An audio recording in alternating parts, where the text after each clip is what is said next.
What is up, guys? How's it going? Ryan here, back with you again with episode number 31 of the Morning Coffee for March 19th, 2019. Hope you guys all had a great weekend. Hope you guys were able to relax since last episode. Got some good articles for you guys that came out over the weekend. Hoping for some more on a Thursday as well. Just a couple of PSA announcements before we really dive into things. Thursday morning, the episode will be out a little bit earlier. I have some stuff that I need to do around the time that I do record the podcast and stream the podcast. So if you guys are audio listeners, you'll probably be getting the podcast hopefully earlier than usual. If you guys are following the Twitch, which is an easy plug, twitch.tv/Ryan Kubo, you guys will probably see me on way earlier than you guys expected to. And that's because I have something around the time that the podcast usually ends / export time, the time I usually export for audio and stuff like that. Can't be helped, but you guys get to have me a little bit earlier in the morning. So that's pretty awesome as well. Lastly, as always, or I guess second to last, remember to follow on Twitch. Remember that we do stream and record this every single time on Twitch, so twitch.tv/Ryan Kubo. Also, remember to check us out on Spotify and iTunes. Links are in the description down below. Anyway, I'm going to take a sip of this coffee, and then let's get started. So, owning a Call of Duty esports franchise could cost $25 million. So, if you guys didn't know, there's this little thing called Overwatch League, which has had some pretty heavy price tags on it and stuff. If you guys have totally been under a rock, Overwatch League is a thing. Well, not a thing, but an esports league over the game Overwatch that Blizzard Entertainment has created. It is a city-based league, kind of like traditional sports. So, you know, in traditional sports, whatever that might be for you guys, over here we have the LA Dodgers, the Anaheim Angels, Oakland Raiders, right? It's a team to a city. They tried to do the same thing in Overwatch, but and it's been working out, I think, pretty well, in my opinion. I'm not a huge fan of city-based teams in general, at least for esports. It always does feel a little bit weird to me, especially when a lot of the people are imported from other countries and stuff like that, or what have you. But overall, apparently it's been going pretty well for Blizzard. They had a buy-in price of about $25 million this year, and I think last year was a little bit cheaper. But if you guys didn't know, Activision does own Blizzard. Technically, the full name of Blizzard Entertainment is Activision Blizzard Entertainment. And realistically, Blizzard's name doesn't hold any weight. It's actually just Activision. But they will be doing the same thing with Call of Duty that they did with Overwatch. So they will be doing a esports franchising thing as well. They said Activision Blizzard is apparently making headway with a launch of the city-based Call of Duty League, and announced in February.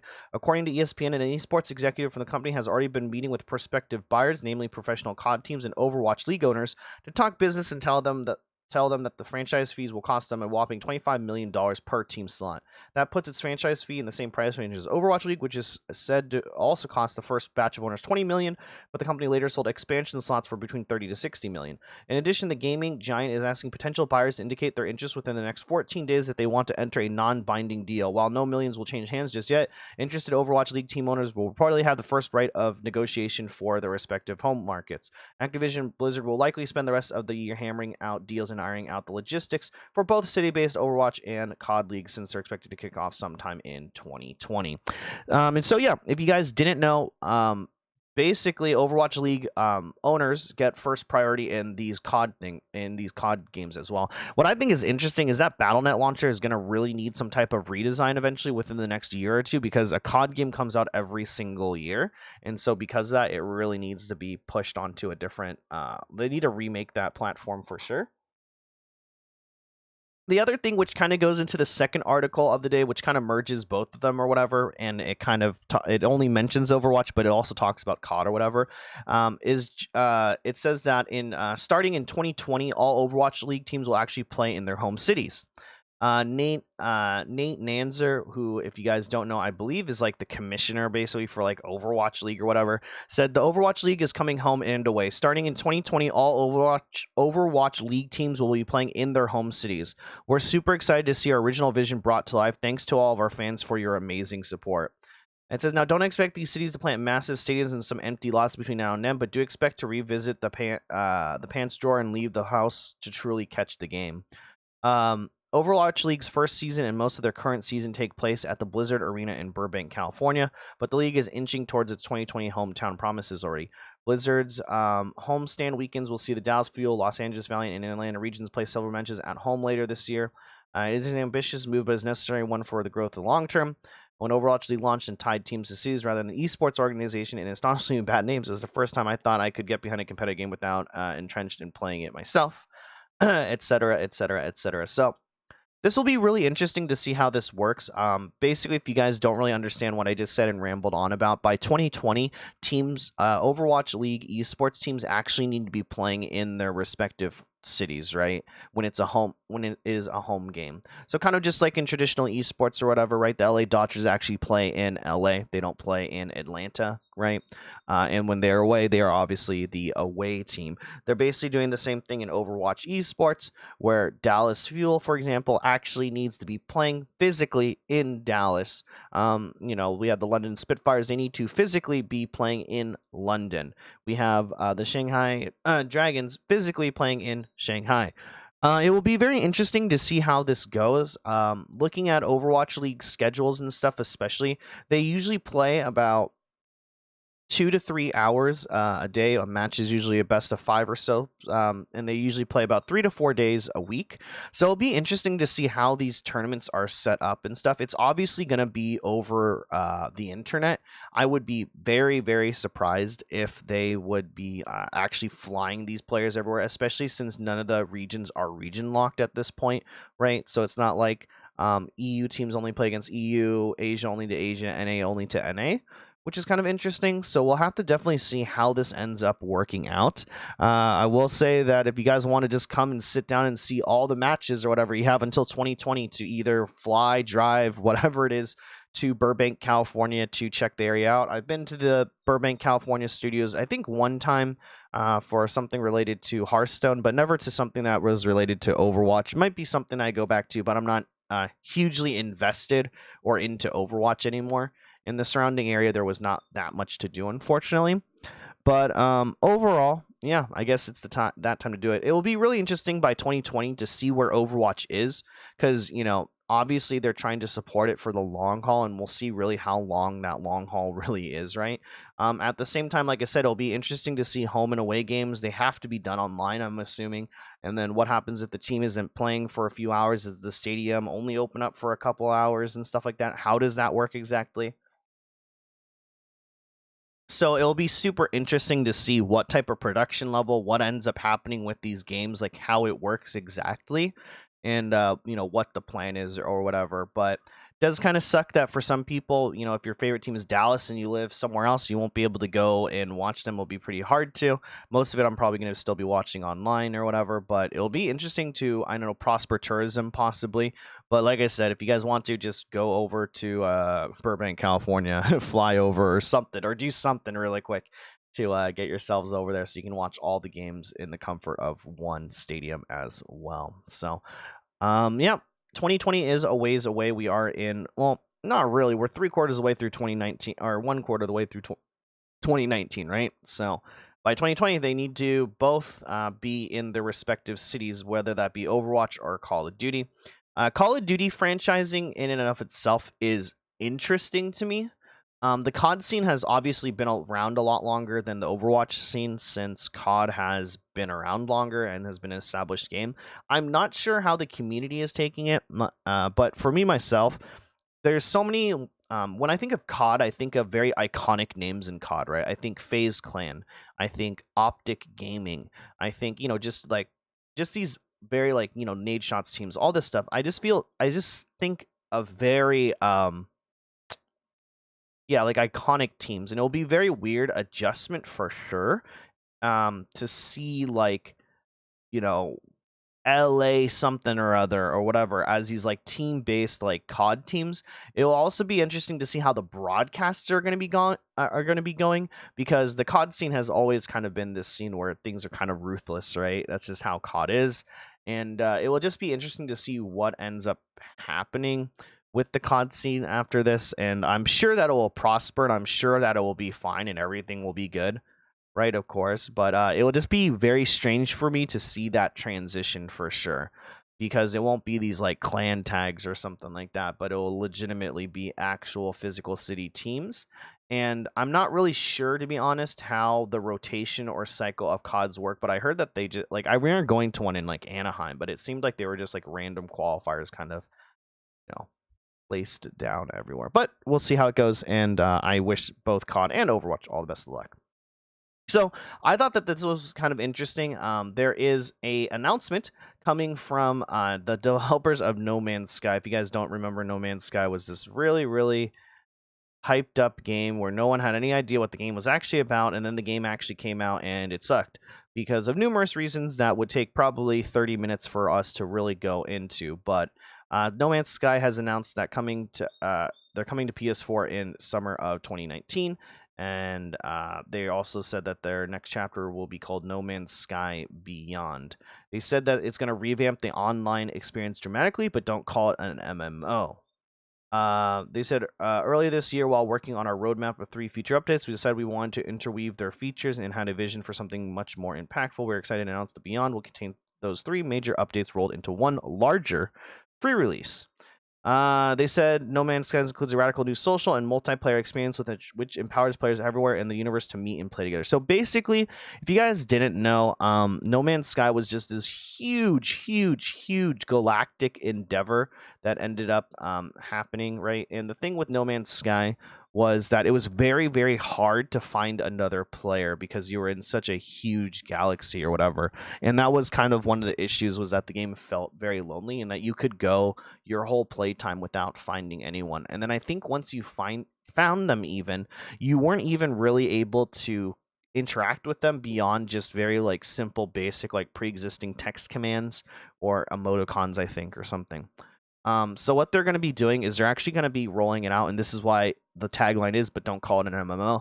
They're going to be rolling out more multiplayer type of features in the game, to get players to, I guess, team up and embark a little bit more and together. I haven't visited. I have never played No Man's Sky, to be honest.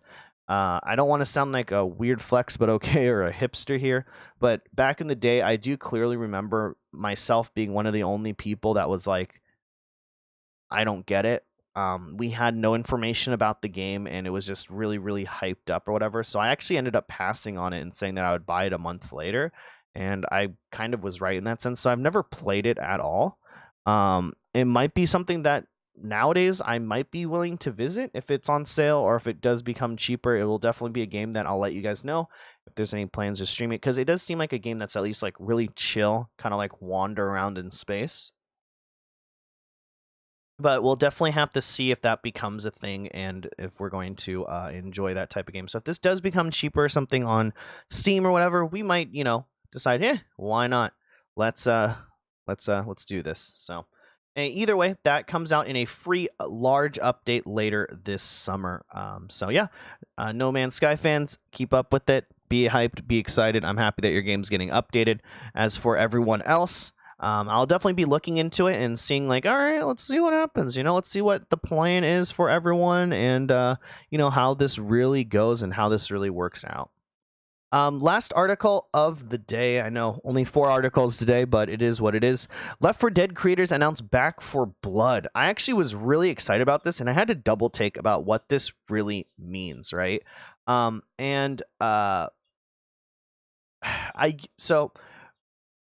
you guys know, Turtle Rock Studios is actually a studio that's fairly within the same vicinity of my house or whatever, and they are the people who made Left 4 Dead 1.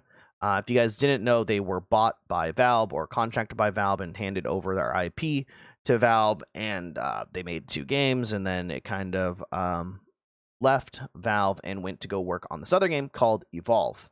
Evolve was really, really bad in its marketing and everything like that, and in its tuning features. I was so hyped for Evolve, and I just remember a lot of my friends not knowing what it was, and so I ended up not getting it. But I remember Evolved, and it's so crazy how games have changed a lot since the Evolve days. Which maybe I should look this up to see when it came out or whatever. Let's see here.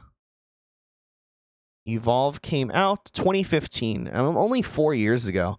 But really, it's kind of crazy how different and how much how like different the video game landscape has changed. One of the controversies for Evolved was that it came with a very expensive a very it came with staggered editions of their games. There was like a standard version, deluxe version, special deluxe version, like an ultimate version, and each version came with different things in it. And some came with like certain monsters, and some didn't. And the other ones you would have to buy through microtransactions. And at the time, it was just like, oh man, this is bad. Like this is really really bad. Like why would you do this? This is really dumb. This is really really bad. Blah blah blah blah blah. And it's very interesting to see just kind of like the changes that have happened in the gaming industry when things like this are pretty rampant and happening happening all the time, right? And so it's really interesting, that's changed. So hopefully with this game we don't have that type of thing, but I wouldn't be surprised at all. But Evolve, pretty cool game. Left 4 Dead 1 and 2, pretty much a lot of my I want to say early college years for me. Aging myself here, maybe young or old, depending on what you think of it. But Left 4 Dead 1 was a game that I bought was the reason why I bought my Xbox 360, I should say. Left 4 Dead 2 had a lot of memories as well, but I think the first Left 4 Dead was, oh man, it was great. So they said that they are revisiting their cooperative zombie shooting days in Back 4 Blood, a name which seems a clear statement of, Left 4 Dead. I believe that the reason why they're not calling it Left 4 Dead 3 or something like that, or Left 4 Dead whatever, is because I'm pretty sure Valve owns that IP and all of its characters. I'm not 100% sure, but they said that they're partnering with Warner Brothers to do this. They said today's announcement is mighty vague without even a logo to show for it, but they do hint that it's got some tricks. No, it's not the Battle Royale game. My finger crossed, state-of-art Rumble story, blah, blah, blah, blah. They claimed in today's announcement, Mary's the best of what made the co-op zombie shooter great. They said that even their Turtle Rock's even less subtle saying you'll be able to shoot up a lot of zombies like in Left 4 Dead, but there's a whole lot of new stuff in Back 4 Blood, which makes it unique. So it's very, very like early works or whatever. So we'll have to see how it goes. But yeah. Apparently, I'm really excited for this. This is like really one of my all-time favorite games, I would say, for cooperative shooter wise. Everyone I feel like who played the game had a story of something that happened that was just ridiculous, and that is just stapled into ingrained in our memories. And it's not the same nowadays for sure, but it was a very, very unique shooter for the time, and I loved it. I hope that this game ends up coming out good and polished. I know it won't have the charm, and I know that I shouldn't be writing on nostalgia, so I'll treat the game and review the game like it is. But either way, we'll definitely keep you guys updated on this as well. Anyway, guys, that is going to be it for this Tuesday morning episode of The Morning Coffee. Like I said at the top of the episode, guys, you can check us out on iTunes or Spotify. You can also check us out on Twitch, where we record and live stream this episode and other podcast episodes over at twitch.tv/Ryan Kubo. You can also check us out on Twitter and Instagram, also at Ryan Kubo. And if you guys want to check out the VODs, you can check us out at Shigeos Twitch TV, SHIGEOS TWITCH TV. All those links will be in the episode's description or your show notes down below. Anyway, guys, thanks so much for hanging out today, and I will catch you guys on Thursday, March 21st for a early episode of The Morning Coffee. Take care, guys.